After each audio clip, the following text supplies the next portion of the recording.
Okay, Matt, I'll cut to the chase in part two. You did upset rather a large swathe of racehorse bookmakers by referring to those at Foss-Lass as crooks on social media. Do you regret that terminology? Yes, I do, and I learned a lesson even before I took the chair of HBF. There, it was regrettable, and I did apologise at the time. There were allegations being made in a national newspaper by a member of the bookmaking fraternity who was present that day, and there is a degree of circumstantial evidence, but it's no more than that, and I should have treated it as no more than that at the time. So the short answer to your question is yes, I do regret that. Okay, moving on to Foss-Lass. While it's accepted that the Foss-Lass bookmakers appear to be the least generous in the country, the chart you publish on the HBF website shows that they were the exception rather than the rule, and that could you agree that on-course punters generally get great value? I think the list of figures that we published on the HBF website is actually the numbers are against par rather than average over rounds. So 0 is neither good nor poor value against what the expected over round would be. A negative number is offering good value to the customer, and a positive value is offering poor value. Of the 60 race courses, there were 4 that were on 0. There were 39 that were in degrees of poor value against this metric, and there were 17 that were offering what we perceive to be good value. Now, there's a couple of things to say on that. Firstly, on Foss-Lass, they were a 50% outlier. They were 6.4, I think it was, against 4.1, something like that. They were about 50% poorer value than the next race course, and that is a significant factor.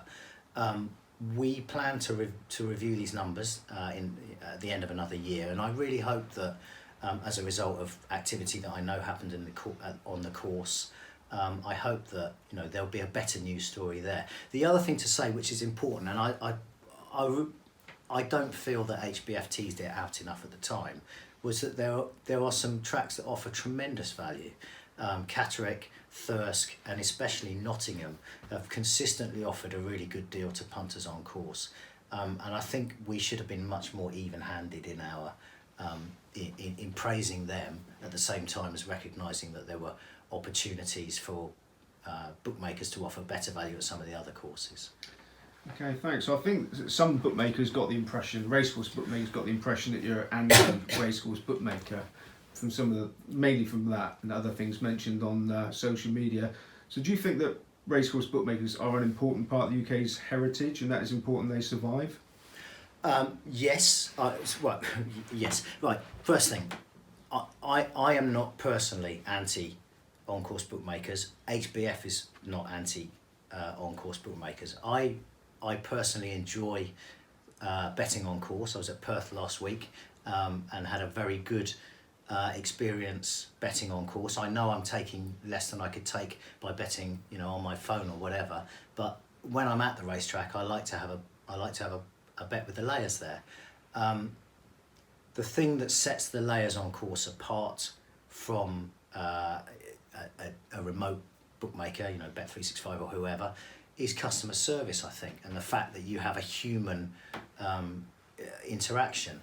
The guys there were very good. One had to pay me out. He did it with a smile. He gave me English 20s rather than Scottish 20s, and an English 50 rather than a Scottish 50. So that was good.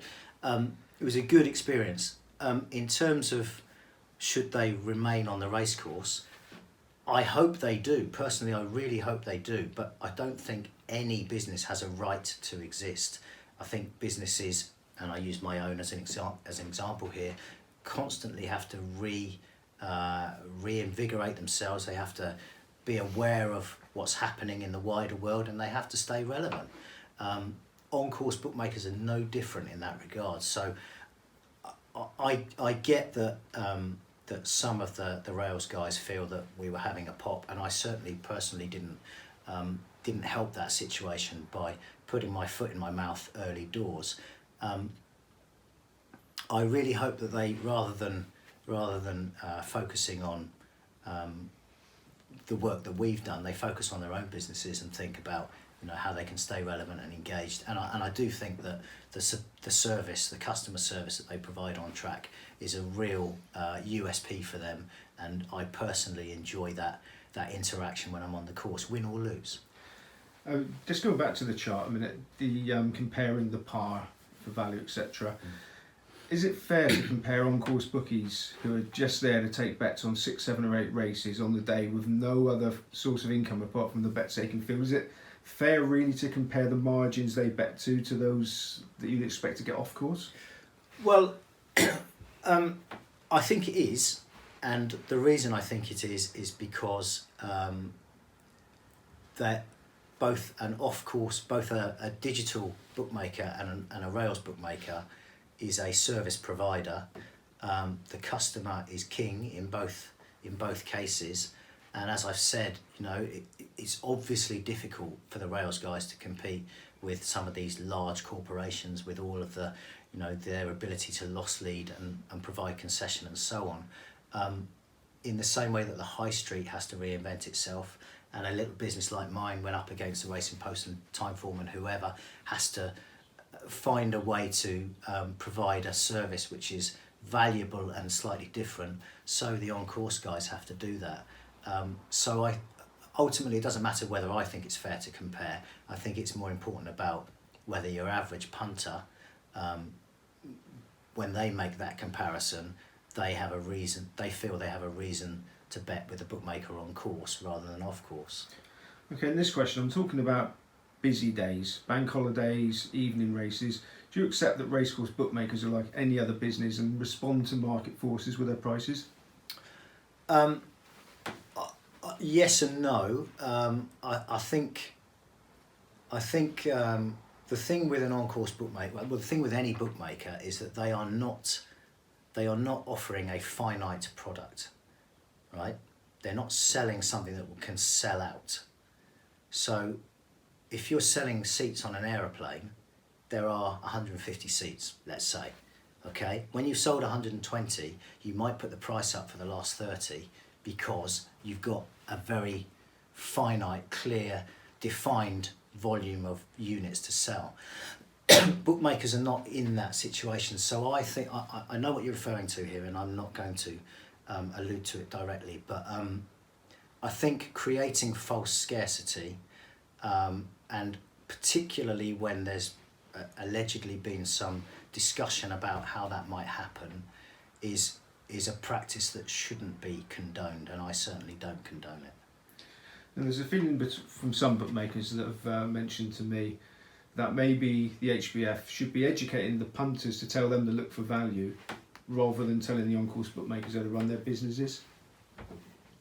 Yeah, okay, that's interesting. I think there's two parts to that statement or question. The first one is about educating punters. Absolutely, yes, we should be doing that. That's front and centre of what we are trying to do. To that end, we have some information on our website about levels of funds protection. We plan to extend the content on the website around things like takeouts for various pools and non-SP bets on racecourses. I think it's important that there's greater clarity around that. So there's some confusion at the moment, some considerable confusion at some racetracks about that. And we certainly want to help to educate punters around that. With regards to telling on-course bookmakers how to do their business, I don't think we've done that, and I don't think we would want to do that. We are a voice for punters. We can air the views of punters, and some of those views may be expressed in the direction of bookmakers, either remote or high street or on the course. Bookmakers need to determine how to do their business the same way I need to and everybody else needs to. I wish them well with that. Okay, well, I'm not going to mention the race course, which is the main reason for this question, because anybody that wants to look into it will find out. But under pressure, on-course bookmakers are aggrieved that some racecourses are running imposter pitches that are placed in the best areas and bookmakers not given an option to bet in. Novice punters can't tell the difference because they're clones to racecourse bookies, basically, and are in some cases allegedly paid out as a mandatory SP minus 10%. Are you aware of this, and are you intending to act on it as a forum? Yeah. I personally became aware of this in the last couple of days via a little thread on Twitter, and it's again, there are two elements to it. I really want to talk to the punter element rather than the on-course bookmaker element, but I will address both. The punter element, I think there is a lack. I was actually at the course that I think we're talking about in May. I had a very good experience at the track. I didn't bet with the imposter pitch, as it's been called, but I did see how they were set up, and the implication is that there's a fixed price that a punter is taking, whereas the reality is it's variable. The implication is that it's almost the only place to bet, and that's clearly not a reality on course either. So from a punter perspective, we have some reservations about that for sure. If I were a rails bookmaker and I'd paid for a pitch, and I'd further paid to get myself and or my staff into the race course, and I wasn't made aware of this other setup at the time that I laid out the money, I would feel very aggrieved about the situation. And I think I don't know the background there, and again, I'm for punters. I'm a punter's voice, not an on-course bookmaker's voice. But I think the Federation of Rails Bookmakers may very well want to ask some questions around that, and support their members if indeed the changes to the way the pitches have been set up at that racetrack and potentially others have changed since the agreements with the rails bookmakers were made. Yeah, changing track slightly. Due to a judge's error at Sandown recently, bookmakers had to pay it twice over a photo finish error. Which was a racecourse error. According to on-course layers, some who paid out thousands of pounds over the loser, virtually nobody returned the money. Now, in an ideal world, what would the forum advise punters to do in these circumstances? Well, I mean, very clearly, there's a contract which goes a little way beyond a gentleman's agreement or a human agreement between the bookmaker and the punter, and we would certainly advise that punters play fair, not just in this context but in all contexts, and again, that's part of our charter, which is in consultation at the moment. We expect punters to treat their bookmaking contract even-handedly as well. So in short, yes, we would hope that punters would give money back. That may be somewhat unrealistic, unfortunately.